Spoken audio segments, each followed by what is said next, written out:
فرضی قبریں اور مزار بنانا آج کل ایسا کافی ہو رہا ہے کہ پہلے وہاں کچھ نہیں تھا،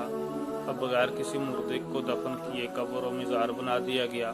اور پوچھو تو کہتے ہیں کہ خواب میں بشارت ہوئی ہے، فلامی یعنی خواب میں آ کر بتایا ہے کہ یہاں ہم دفن ہیں، ہمارا مزار بناؤ۔ صحیح بات یہ ہے کہ اس طرح قبر و مزار بنانا، ان پر حاضری دینا، فاتحہ پڑھنا، عرس کرنا اور چادر چڑھانا سب حرام ہے۔ مسلمانوں کو دھوکہ دینا اور اسلام کو بدنام کرنا ہے، اور خواب میں مزار بنانے کی بشارت عند الشرع کوئی چیز نہیں،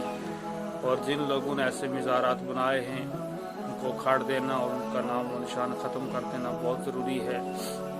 بعض جگہ دیکھا گیا ہے کہ کسی بزرگ کی چھڑی، امامہ وغیرہ کوئی اس سے منسوب چیز دفن کر کے مزار بناتے ہیں، اور کہیں کسی بزرگ کے مزار کی مٹی دوسری جگہ لے جا کر دفن کر کے مزار بناتے ہیں، یہ سب ناجائز و گناہ ہے۔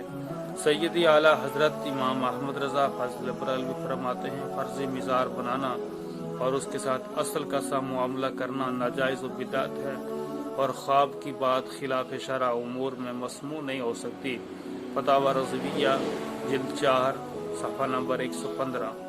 اور شاہ عبدالعزیز محدث دہلوی رحمۃ اللہ تعالی علیہ فرماتے ہیں، لعن اللہ من زار بلا مزارین، خدا تعالیٰ کی لعنت اس پر جو بے مزار کی زیارت کرے،